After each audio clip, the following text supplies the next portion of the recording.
Hari ini minggu pertama dari tahun 2025. Firman Tuhan pada pagi hari ini adalah menjadi pribadi yang berdampak. Menjadi pribadi yang berdampak. Apa arti berdampak? Berdampak itu maksudnya yang positif ya. Ada pribadi yang berdampak negatif, ada pribadi yang berdampak positif. Yang dimaksudkan di sini adalah berdampak, memberi akibat positif kepada orang lain. Gampangnya ya, kita memang punya keinginan menjadi dampak pada orang lain apa enggak itu. Kalau saya ya mengingat beberapa tahun yang lalu itu Bill Gates yang serial Homecoming yang mulai tahun 90 ya, serial Homecoming itu apa, puji-pujian dalam bahasa Inggris ya, ribuan lagu. Dia memimpin acara ini dan ratusan artis yang dipimpinnya. Cari aja ya, Gator Homecoming gitu, sudah akan dapatkan di YouTube begitu banyak lagu-lagu. Nah, dia tanya kepada pianisnya, aku mau tanya sama kamu, kalau kamu mati, kamu ingin dikenang sebagai apa? Ya, saudara, kalau kita mati, kita ingin dikenang sebagai apa? Kenapa? Saya kaget tadi pagi saya dengar saudara Wisnu umur 64 tahun dipanggil pulang oleh Tuhan. Wisnu, pekan di Cirebon, Wisnu ini. Kemudian pagi-pagi tadi juga istri saya dapat WA. Belum lama saya ketemu dia di Junction. Kalau ketemu, Ci, masih gitu ya, ramahnya banyak, masih muda, dipanggil pulang juga. Bekas pimpinan Bank Arta Graha. Saudara, kalau saudara mati, saudara mau dikenang sebagai apa? Ada banyak orang mati, semua orang mati. Habis mati ya sudah. Tidak ada kenangan apa-apa dalam kehidupannya, karena hidupnya tidak berdampak. Paling-paling kenangannya sama anaknya, kalau ada tempat di dinding, fotonya dipasang. Kalau ada tempat di dinding, fotonya dipasang. Dipotretnya cetrat gitu ya. Apalagi sekarang pakai HP, fotonya ribuan. Habis itu dilihat enggak? Saya ragu-ragu loh, saudara. Aku saking banyaknya foto, jadi akhirnya nggak dilihat.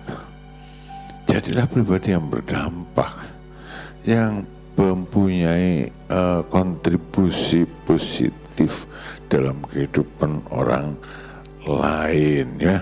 Slide.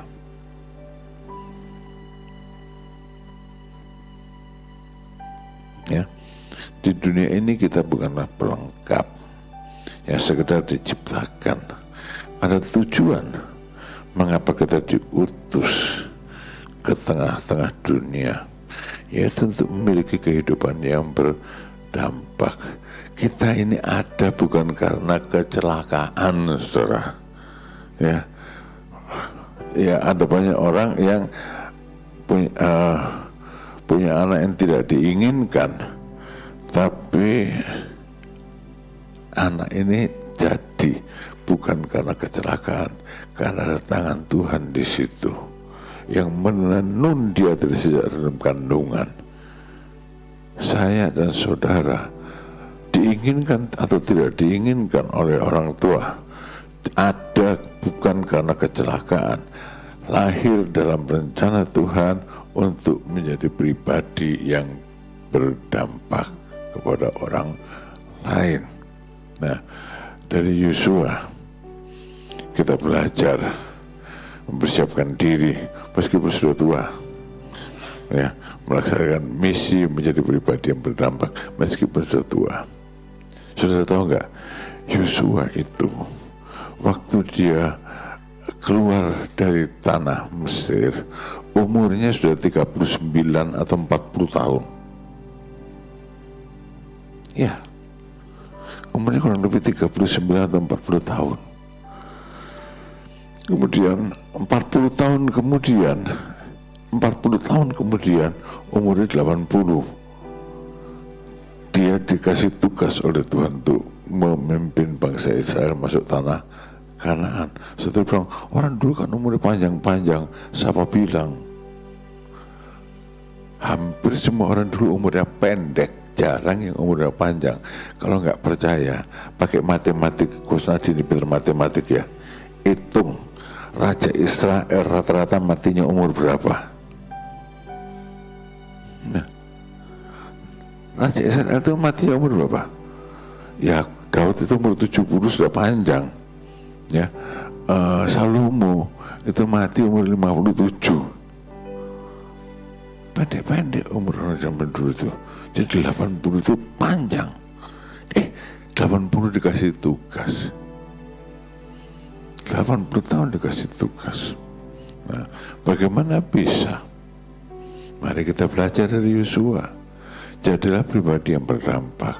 Di mana, saudara, di keluarga lah minimal. Paling sedikit di keluarga, ya, sehingga kalau saya meninggal, semoga anak saya itu punya ingatan, papa dulu itu orang yang begini, ya, seperti saya, kami anak-anak keluarga Gunawan itu, yang diingat itu adalah papi dan mami itu. Setiap iya, saya itu dari keluarga sangat miskin. Di sebelah barat rumah saya itu kampung Arab, di sebelah timurnya kampung Madura, di tengah-tengah keluarga Cina 3. Salah satunya saya miskin sekali. Sahabat saya itu Arab. Ya, saya punya sahabat Arab, kalau sekolah berangkat bareng dia, namanya Faisal. Saya ngampiri dia kalau dia nggak ngampiri saya. Saudara, saya selalu ingat, ya, karena dia berdampak pada kehidupan kami. Saudara, coba jadilah pribadi yang berdampak, ya, minimal pada keluarga. Tapi kalau setelah berdampak pada keluarga, saudara akan berdampak juga pada gereja dan masyarakat. Yosua pasal 1 ayat 1 sampai ayat yang ke-9. Baca dari Yosua. Setelah Musa hamba Tuhan itu mati, berfirman Tuhan kepada Yosua bin Nun, abdi Musa itu. Demikian, sebentar, tunggu dulu. Abdi Musa itu bukan berarti kacungnya Musa. Banyak orang mikir kacungnya Musa. Saudara, abdi Musa itu ajudannya Musa. Saudara tahu belakangan baca tentang Presiden Prabowo, ya, siapa yang paling akrab? Pas pampresnya nggak gitu berfungsi buat Pak Prabowo. Tadi mayor tadi saya kan itulah Yosua terhadap Musa. Seperti itulah Yosua terhadap Musa. Itu sebenarnya dikatakan abdi Musa itu. Jadi kalau khotbah jangan bilang kacungnya Musa, ya. Dia sama sekali bukan kacung. Dia itu ditunjuk oleh Musa untuk jabatan-jabatan yang sangat bertanggung jawab. Ya, abdi Musa. Hamba Musa telah mati. Sebab itu bersiaplah sekarang, seberangilah sungai Yordan ini, engkau dan seluruh bangsa ini, menuju negeri yang akan kuberikan kepada mereka, kepada orang Israel itu. Setiap tempatnya akan diinjak oleh telapak kakimu, kuberikan kepada kamu, seperti yang telah kujanjikan kepada Musa. Dari padang gurun dan dari gunung Libanon yang sebelah sana itu sampai ke sungai besar, yakni sungai Efrat. Perhatikan, sungai Efrat. Orang selalu menganggap batas Israel itu sungai Yordan, tapi Tuhan bilang sebetulnya batasnya sungai Efrat.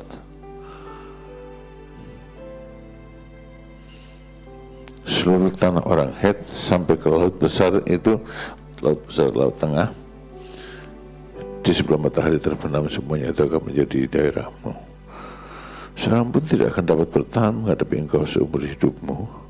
Seperti aku menyertai Musa, demikianlah aku akan menyertai engkau.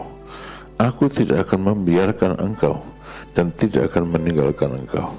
Kuatkan dan teguhkanlah hatimu, sebab engkaulah yang akan memimpin bangsa ini memiliki negeri yang kujanjikan dengan bersumpah kepada nenek moyang mereka untuk diberikan kepada mereka. Hanya kuatkan dan teguhkanlah hatimu dengan sungguh-sungguh. Bertindaklah hati-hati sesuai dengan seluruh hukum yang telah diperintahkan kepadamu oleh hamba-Ku Musa. Janganlah menyimpang ke kanan atau ke kiri, supaya engkau beruntung kemanapun engkau pergi. Janganlah engkau lupa memperkatakan kitab Taurat ini, tetapi renungkanlah itu siang dan malam, supaya engkau bertindak hati-hati sesuai dengan segala yang tertulis di dalamnya. Sebab dengan demikian perjalananmu akan berhasil dan engkau akan selamat. Bukankah telah kuperintahkan kepadamu, kuatkan dan teguhkanlah hatimu, janganlah kecut dan tawar hati, sebab Tuhan Allahmu menyertai engkau kemanapun engkau pergi. Saudara, Yosua mempunyai kehidupan yang berdampak. Kepada dia diberikan satu tugas yang besar. Ya, kita juga punya tugas yang besar loh, saudara. Ya, kita punya tugas. Kita punya tugas dari Tuhan. Nah, sekarang bagaimana bisa dipercaya seperti itu oleh Tuhan? Satu slide. Yosua itu punya karakter, saudara. Yosua itu punya karakter. Nah, karakternya apa?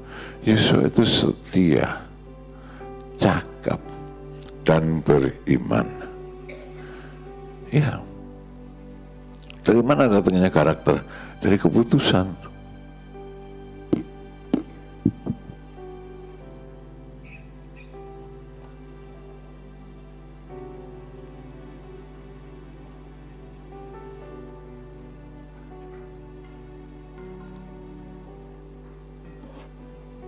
Maaf ya, saraf leher saya ini terjepit. Obat yang saya minum menyebabkan mulut saya kering. Jadi ngomong minum. Jadi nanti jangan heran kalau dari mimbar saya pamit dulu ya. Kebanyakan minum. Ya saudara, sesudah Musa hamba Tuhan itu mati, berfirmanlah Tuhan kepada Yosua bin Nun, abdi Musa itu demikian. Ya, hamba-Ku Musa telah mati. Sebab itu bersiaplah sekarang, seberangilah sungai Yordan itu, engkau dan seluruh bangsa ini menuju negeri yang akan kuberikan kepada mereka, kepada orang Israel itu. Saudara, kepada Yosua dipercayakan satu visi yang besar. Kenapa? Karena dia setia karakternya. Kedua, cakap. Ketika beriman, karakter itu dibentuk, saudara, bukan ujuk-ujuk jadi orang setia, bukan ujuk-ujuk jadi orang cakap, bukan ujuk-ujuk jadi orang beriman. Ya, slide berikutnya. Musa adalah Yesus adalah orang yang setia. Buktinya apa? Satu-satunya orang yang menyertai Musa naik ke gunung Tuhan. Pak Pur itu naik ke gunung Tuhan waktu ke Israel. Gunung apa namanya?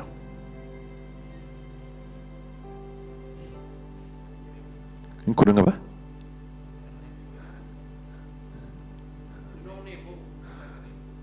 Oh, ke Gunung Nebo itu bukan gunung Tuhan, itu sama, saya juga Gunung Nebo, itu gunung monumen kegagalan Musa, sebab Musa tidak boleh masuk tanah Israel. Ya, gunung Tuhan itu, kalau nggak salah Gunung Sinai, ya apa? Saya nggak kesana soalnya. Tapi kira Pak Pur dari Mesir ke Gunung Tuhan, enggak ya? Nah. Kemudian Musa sendiri, Yosua adalah satu-satunya orang yang menyertai Musa naik ke gunung Tuhan. Ya. Kemudian Musa sendirian naik ke puncak gunung Tuhan dan Yosua ditinggalkan di lerengnya. Sampai 40 hari Yosua masih setia menunggu Musa. Musa turun dari puncak gunung, ketemunya Yosua di lereng. Saudara tahu Hachiko? Pernah dengar nama Hachiko? Ya, pernah dengar nama Hachiko. Nah, saudara, jangan ya, anunya jangan Hachiko ya. Hachiko itu berdasarkan naluri. Ya, idolanya jangan Hachiko, tapi saya punya foto bersama Hachiko. Saudara, patung Hachiko. Kebetulan lewat Hachiko, jadi saya ajak istri saya foto di situ. Saudara, tapi bukan Hachiko itu bukan idealnya orang Kristen. Yosua dengan kesadaran dia memutuskan untuk menunggu Musa 40 hari gak turun-turun, dia masih ada di tempat itu. Itu keputusan, saudara. Itu keputusan. Padahal di waktu yang sama Harun dan orang Israel, Harun itu imam besar, Harun dan orang Israel yang ada di kaki gunung, ya, bilang ini Musa lama sekali nggak pulang-pulang, gimana sih, siapa yang memimpin kita? Udah, Harun bikin anak bumas lah, biar dia yang memimpin kita. Di bawah mereka menyembah berhala. Yang memimpin siapa? Imam besarnya Harun. Tapi Yosua menunggu Musa di gunung Horeb, di lereng gunung Horeb. Betul gunung Horeb. Ini STA ini. Betul gunung Horeb, betul. Gak tahu, lupa ya. Aku juga kemarin lupa nyari namanya. Gunung Horeb lah. Ya, di gunung Horeb. Di gunung Horeb. Musa ini setia ini, mau nunggu 40 hari. Kalau saudara sudah nunggu lama mau nggak? Saya tuh orang paling nggak sabar nunggu, karena selama berapa puluh tahun di kota Cirebon itu saya kan pegawai negeri. Saya masuk Cirebon tahun 80, dokter masih tak begitu banyak. Jadi kalau saya datang ke kantor pegawai, ke kantor pemerintah, dulu itu pernah saya datang ke kecamatan mau bikin KTP. Dokter, kecamatan, mau bikin apa? KTP. Mari sama saya, kata. Waktunya orang bikin KTP berhari-hari, dia bilang sama stafnya, ini dokter bikinin KTP 2 jam baru selesai. Sini dokter ngobrol sama saya, katanya. Ya, nggak ngasih uang. Ya, nggak ngasih uang. Jadi saya kalau suruh ngantri itu nggak siap. Jadi saya mesti belajar setia, sabar dan setia. Jadi kemarin pensiun saya nggak keluar, saudara. Biasa kan suruh gedek, melek, merem gitu ya. Kan pensiunnya gitu. Kemarin mamanya Pak Pur ditanya, masih dibayar? Untung masih dibayar. Saya melek gedek sampai ini mau putus, tetap ditolak. Nah, akhirnya saya ke BRI. BRI suruh tunggu ya Pak ya, tunggu, nggak keluar orangnya. Satu orang datang, mana nggak apa-apa, ini saya foto buat pensiun nggak keluar, suruh kesini sama taspen. Oh ya, tunggu ya Pak ya. Satu lagi datang setelah kira-kira 10-15 menit, tunggu ya Pak ya. Yang terakhir datang satpam. Oh, tunggu ya Pak ya. Yang terakhir satpamnya datang lagi, sudah hampir setengah jam lebih itu duduk dengar di situ ya. Nah, belajar setia. Satpamnya datang, Pak Hanifnya lagi sholat, pergi sholat, katanya. Ya ampun, tapi harus belajar setia dan sabar. Saudara. Jadi Yosua itu setia, dia sabar. Orang sabar dan setia itu gandeng. Ya. Setia itu karakter yang sangat diinginkan, saudara. Dalam Amsal pasal 19 ayat 22, sifat yang diinginkan pada seseorang ialah kesetiaannya. Dalam Amsal 20 ayat yang ke-6, banyak orang menyebut diri baik hati, tapi orang yang setia, siapakah yang menemukannya? Amsal 12 ayat 22, orang yang didusta bibirnya adalah keji bagi Tuhan, tapi orang yang berlaku setia dikenannya. Lalu Tuhan Yesus bilang begini, barang siapa setia dalam perkara-perkara kecil, ya setia juga dalam perkara-perkara besar. Kita setia nggak dalam perkara kecil? Tugas cuma gitu aja. Bosan tugas cuma gitu-gitu aja. Tidak setia dalam perkara kecil, tidak setia dalam perkara besar.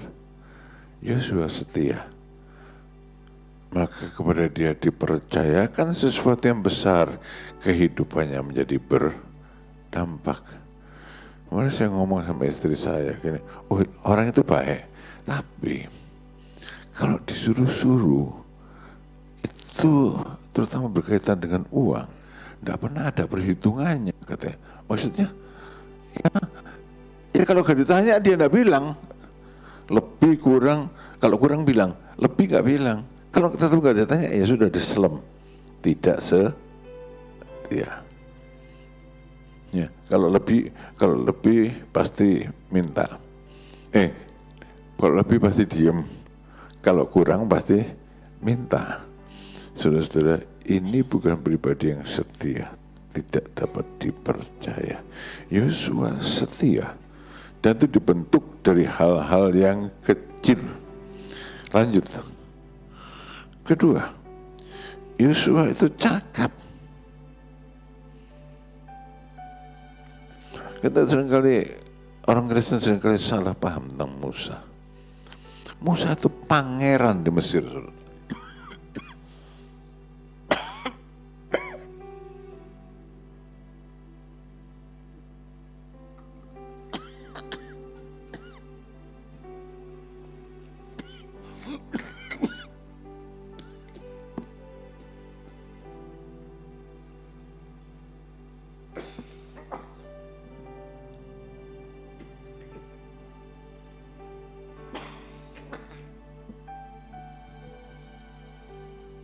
Saya batuk masuk di YouTube. Keselak. Jangan dimasukkan ya. Keselaknya jangan masukkan ke YouTube ya. Musa itu pangeran di Mesir. Pinter. Di zaman dulu seorang pangeran, dia anak angkat dari putri Firaun. Dia itu pangeran. Di zaman dulu seorang pangeran itu pasti dididik untuk menjadi panglima perang. Coba aja baca dalam Kisah Para Rasul 7 ayat 22. Kan dikatakan Musa itu dididik dalam segala hikmat orang Mesir.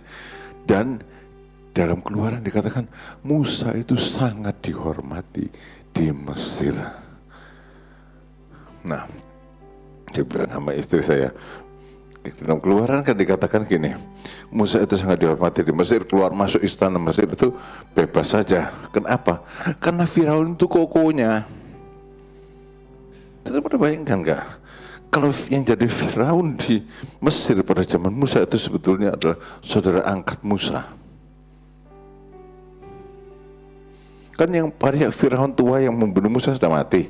Yang menggantikan kan anaknya, yang seusia Musa kurang lebih. Kan ini saudara angkatnya nih. Mungkin sudah tidak pernah memperhatikan hal-hal begitu.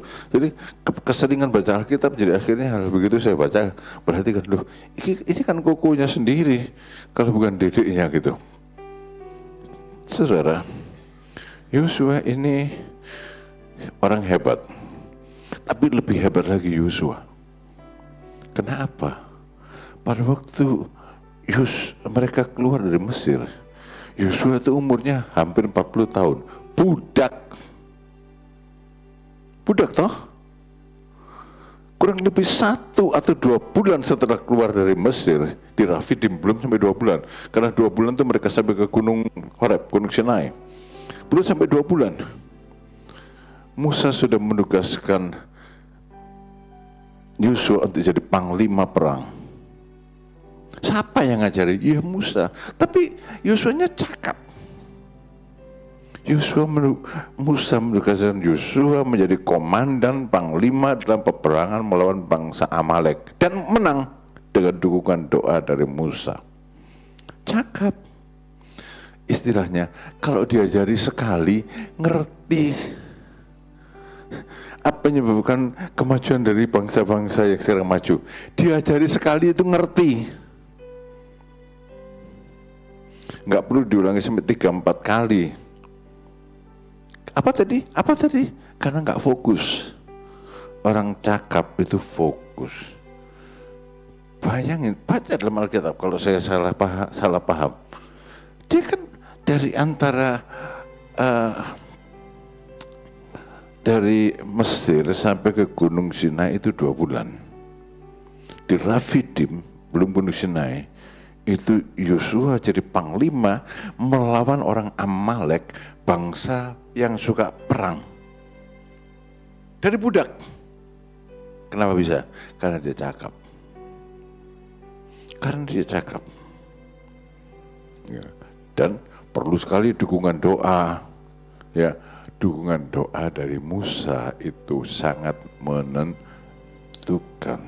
Jadi kalau orang bilang, doain ya omnya harus doa. Nugasin seseorang, doain ya maka omnya ya harus doa. Doain ya Pak Purnya ya harus doakan. Karena ini yang menentukan. Orang yang cakap didukung doa, dia akan berhasil. Jadi kedua, Yosua punya karakter, dia cakap. Yang ketiga,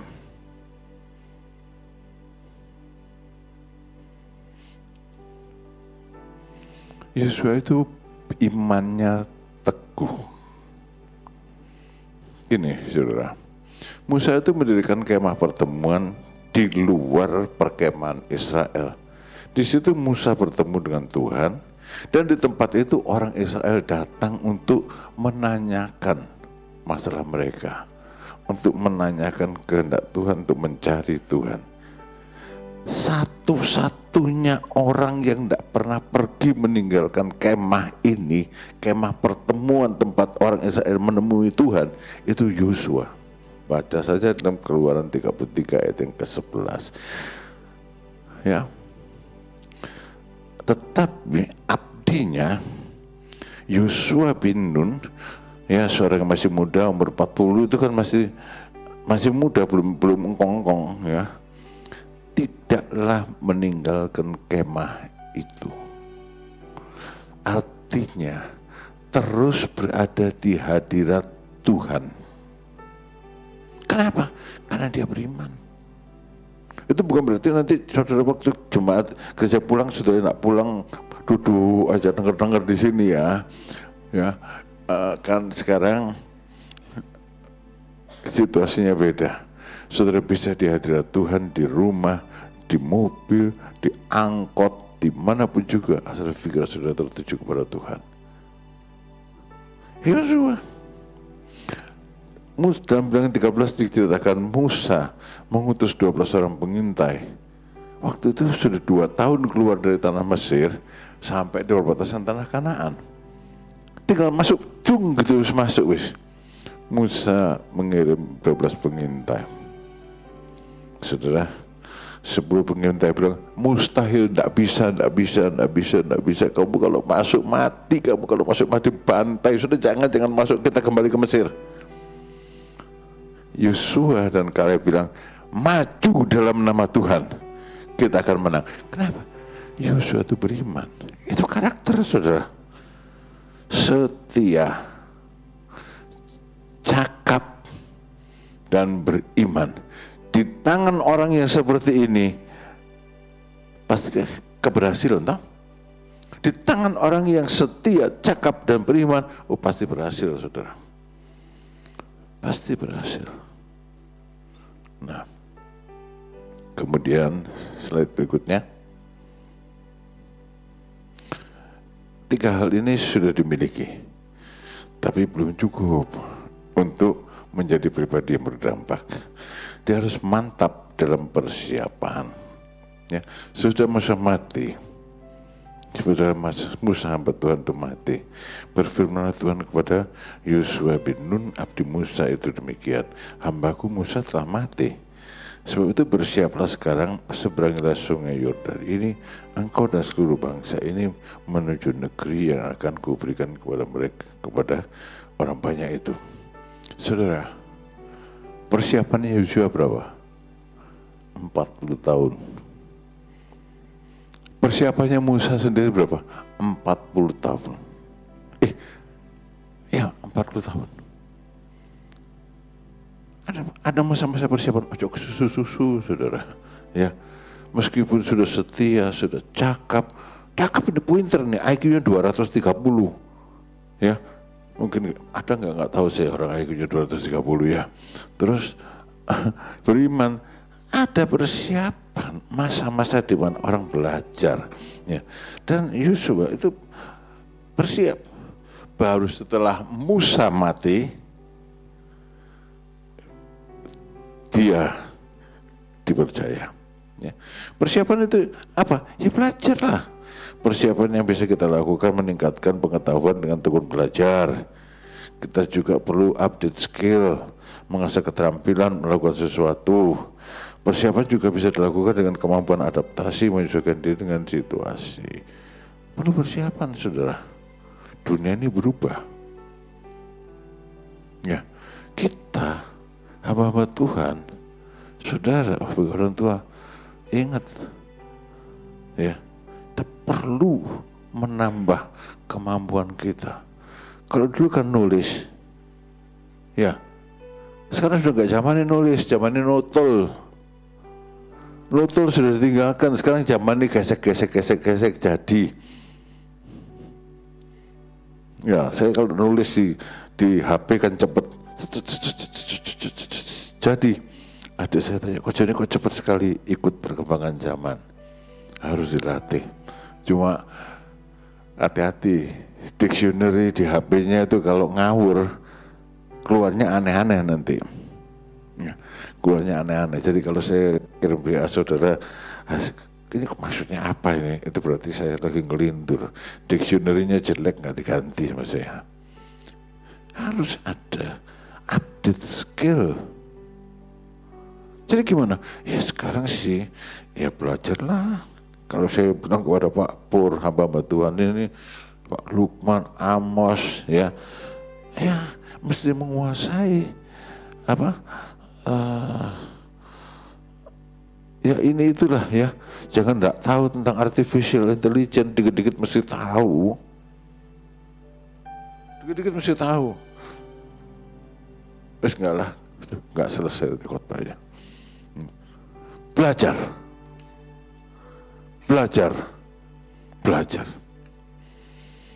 Lalu ya belajarlah untuk bergaul dengan orang. Nah, saya bilang saya paling susah bergaul sama orang. Ya. Teman saya dulu bilang, Joni mah nggak butuh orang katanya. Nah, tapi ya sekarang sudah belajar lah, meskipun tidak sebagus saudara, tetap harus belajar. Jadi kalau mau menjadi pribadi yang berdampak, belajarlah. Terus yang ketiga, milikilah visi. Oh, ini yang kedua atau yang ketiga? Nggak tahu saya. Ya, ini kalau sudah tua. Ya. Milikilah visi. Tuhan bilang kepada Yosua gini, ini visi ini. Setiap tempat yang akan diinjak oleh telapak kakimu, kuberikan kepada kamu, seperti yang telah kujanjikan kepada Musa, dari padang gurun dan gunung Libanon, yang sebelum sana itu sampai ke sungai besar, yakni sungai Efrat, seluruh tanah orang Het, sampai ke laut besar, di sebelah matahari terbenam. Semuanya itu akan menjadi daerahmu. Dan itu menjadi visi bagi Musa. Sebetulnya semula itu visi dari Musa. Ya, Musa Tuhan bilang cukup sampai sini. Lalu kepada Yosua Tuhan bilang, ini sekarang jadi visimu. Ya, ini sekarang jadi visi. Milikilah visi. Saudara, slide berikutnya. Visi itu dari Tuhan. Ya, visi itu diberikan oleh Tuhan. Sayangnya sering dicampur adukkan dengan ambisi. Ambisi dari aku. Beda loh saudara.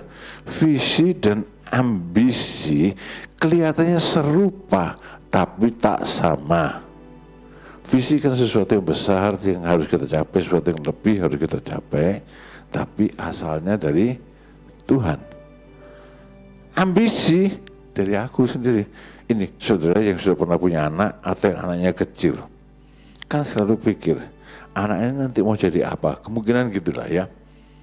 Nah pikirkan, ini ambisimu atau visi dari Tuhan? Ya, ini ambisimu atau visi dari Tuhan?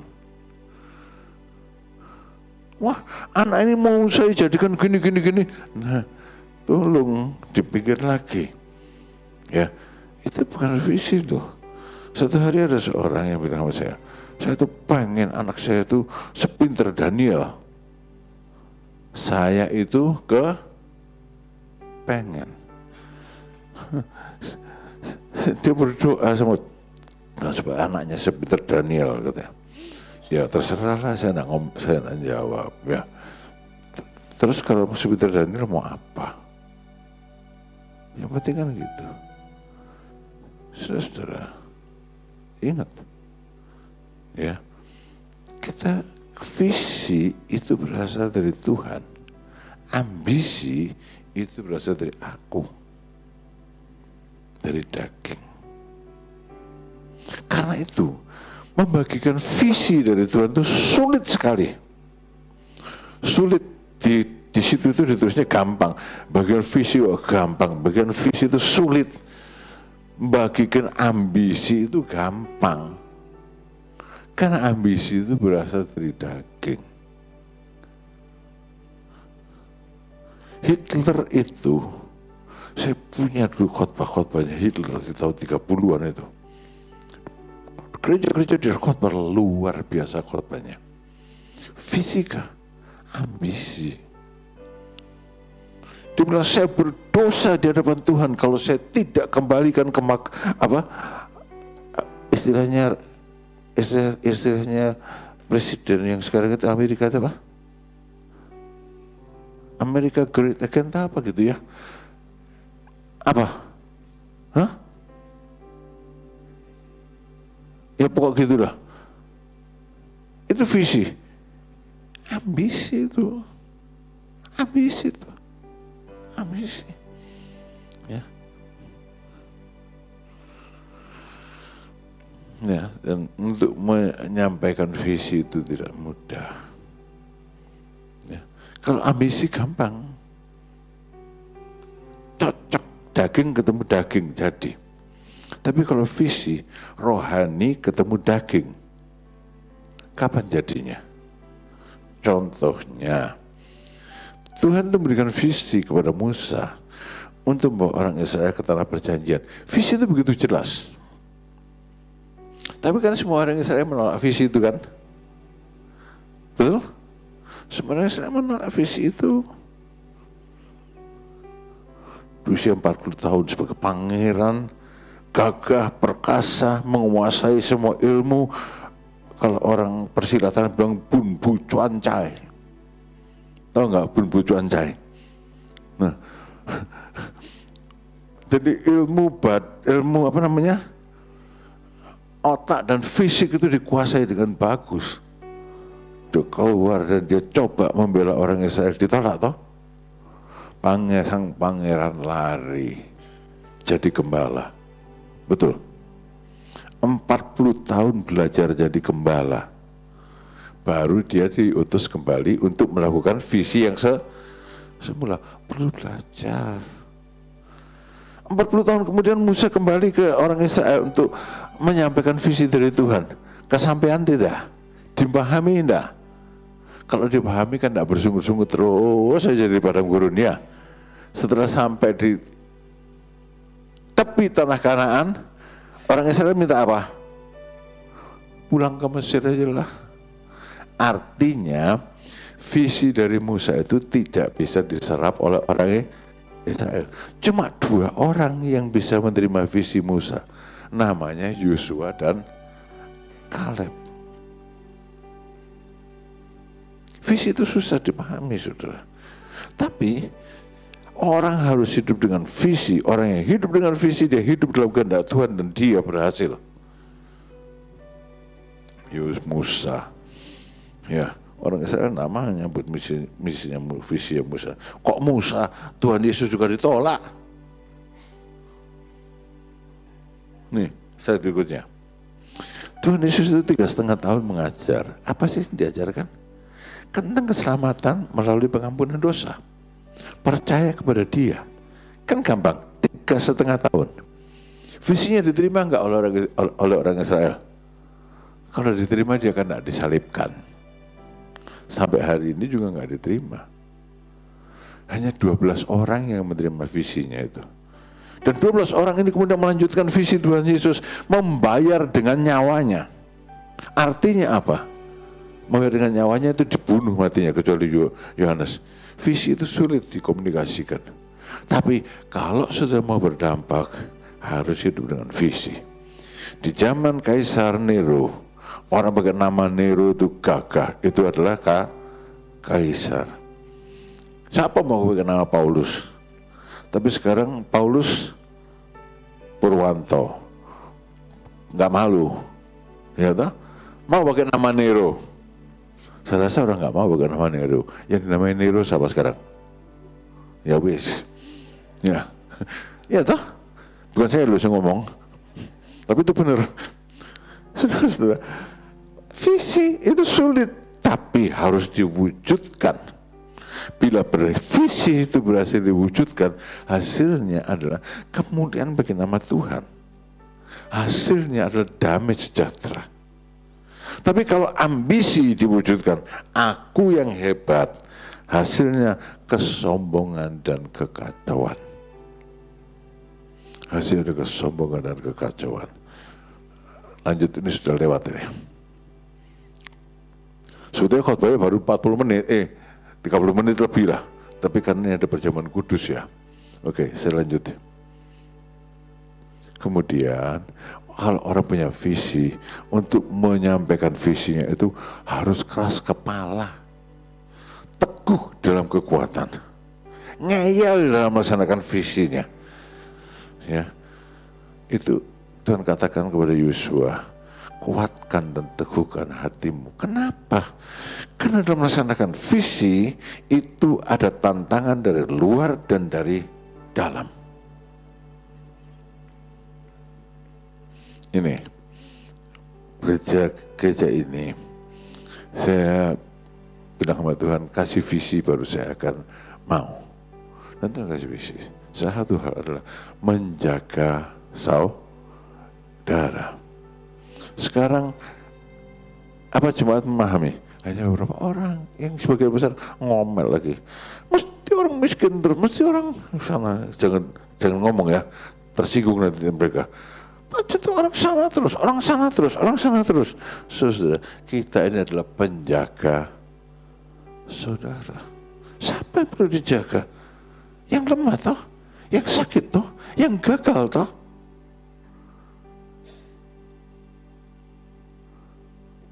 Yang miskin toh, yang sakit toh. Nah, nama Tuhan ini tahu nggak, yang miskin, yang sakit, yang tidak punya pengharapan. Saudara, kenalilah domba-dombamu. Jadi berapa kali orang yang melaksanakan visi harus ngeyel. Tuhan bilang kepada Yosua, kuatkanlah hatimu, teguhkanlah hatimu, sebab engkaulah yang akan memimpin bangsa ini memiliki negeri yang dijanjikan dengan bersumpah kepada nenek moyang mereka untuk diberikan kepada mereka. Hanya kuatkan dan teguhkanlah hatimu dengan sungguh-sungguh. Ya, bertindak hati-hati dan seterusnya. Ya, tapi pun Yosua hanya mampu menyelesaikan sebagian dari visi Tuhan. Kenapa? Tuhan tadi bilang, dari sungai Efrat sampai laut besar. Bayangkan, sungai Efrat sampai laut besar itu berapa negara? Irak, ya, Yordania, Syria, sebagian dari Iran, sampai laut besar. Ada negara apa saja di situ? Ada Libanon, Israel yang sekarang, Gaza. Pernah nggak orang Israel mencapai visi itu? Belum pernah. Sebab apa? Tuhan bilang, ini visinya. Ayat yang ketiga tadi bilang, tempat yang diinjak kakimu itu jadi milikmu. Paham lah? Yosua pasal 1 ayat yang ketiga. Coba ditayangkan. Tempat yang diinjak kakimu, itulah yang jadi milikmu. Aku memberikan ini loh kepada kamu. Ini visi nih. Tapi yang terwujud adalah sejauh kamu melangkah. Sejauh kamu melangkah. Dan hasilnya hanya secuil dari visi yang diberikan oleh Tuhan sampai hari ini. Hanya secuil dari visi yang diberikan oleh Tuhan. Saudara-saudara, perlu keteguhan dan kekuatan. Tuhan bilang, kuatkan dan teguhkanlah hatimu. Sebab banyak tantangan. Untuk anak pun banyak tantangan. Apalagi anak zaman sekarang. Ya toh? Ada orang ada satu orang doain anaknya bla bla bla bla bla bla gitu ya. Anaknya tahu kalau gitu, papa itu doain saya enggak minta izin. Saya kan enggak maunya itu. Tuh. Anak zaman apa? Alfa. Yang salah siapa? Orang tuanya sendiri, cara didiknya salah. Anak itu enggak ujuk-ujuk jadi kayak gitu. Ya. Anak itu enggak ujuk-ujuk jadi kayak gitu. Saudara-saudara, banyak tantangan.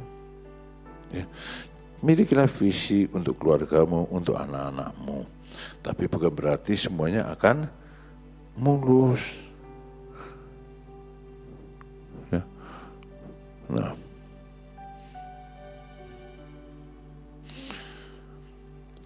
jadi perlu kekuatannya. Karena itu Tuhan bilang kepada Yosua untuk menekankan kepada Yosua untuk membangun keyakinan diri berdasarkan panggilan dan penyertaan Tuhan. Jika Tuhan memanggil dan menyertai, tantangan bisa ada. Mata saya itu sudah lagi terganggu sekali.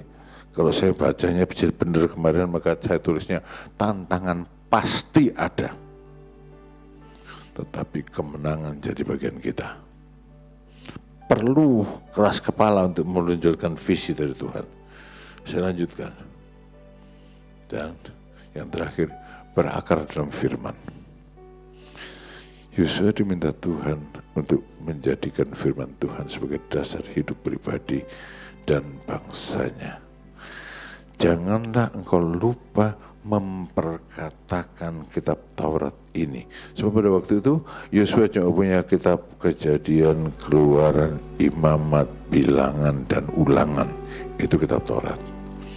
Jangan lupa memperkatakannya. Renungkanlah itu siang dan malam, supaya engkau bertindak dengan hati-hati sesuai dengan segala yang tertulis di dalamnya. Sebab dengan demikian perjalananmu akan berhasil dan engkau akan beruntung. Jadi saudara-saudara, dalam slide berikutnya, ya, jadi dalam mewujudkan visi dari Tuhan, kita perlu firman. Bertindaklah hati-hati sesuai dengan firman, sebab kalau tidak, visinya berubah menjadi ambisi. Ya. Jadi, ya renungkanlah firman Tuhan. Ini hampir semua membaca apa? Renungkanlah firman Tuhan. Pikirkan. Berdoalah. Bertindaklah dengan seksama, dengan hati-hati sesuai dengan firman Tuhan. Jangan bilang, semua orang lakukan gitu.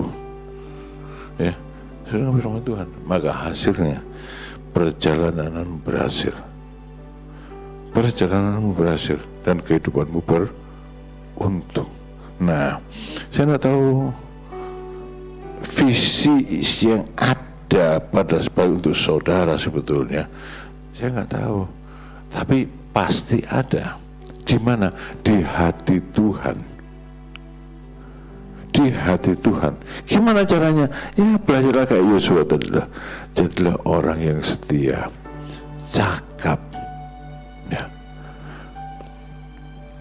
beriman, mau belajar, ya, mau belajar, persiapkan dirimu, ya.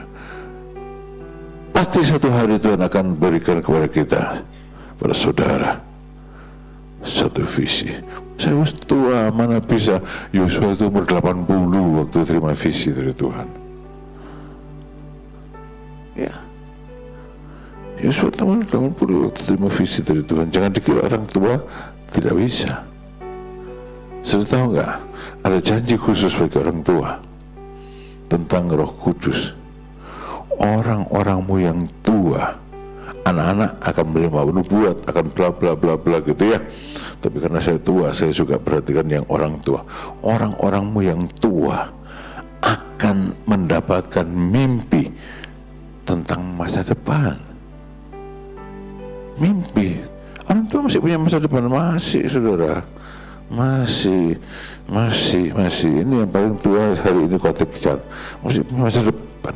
Nomor 2 Cik Meven masih punya masa depan. Nomor 3 saya masih punya masa depan.